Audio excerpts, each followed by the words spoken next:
Kwa siku hizi habari zenye ziko nyingi sana kwa mtandao ni habari za uongo na zenye zinasemea juu ya vita ya Kongo, na inatuletea magumu sana kuendelea kutumika ile habari kwa sababu tunapata menace, kwa sababu tunafikia kuonyesha uongo yenye ilikuwa ndani ya information zenye group fulani imetia kwenye mtandao. Na kuna siku kidogo verifie information yenye ilikuwa nasema kama rais wa Kongo Felix Tshisekedi na rais wa Rwanda wameikaa pamoja.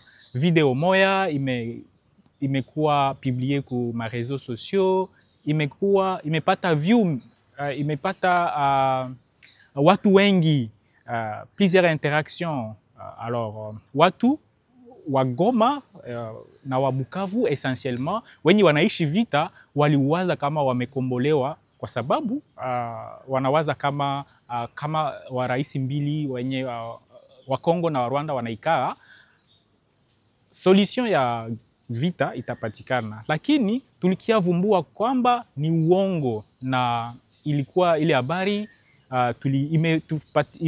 tumefanya siku mingi juu ya kuiverifie, tujue kwamba ni ya uongo.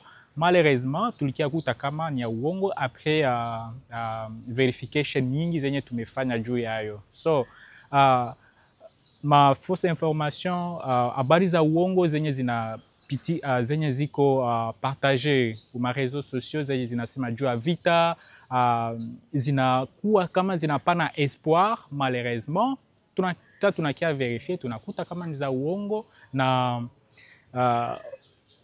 tunafurahi kuona gisi tunaendelea kutumika zile habari kuonesha kama ni za uongo, juu zisiendelee kupatia espoir a population, pourtant ni habari za uongo.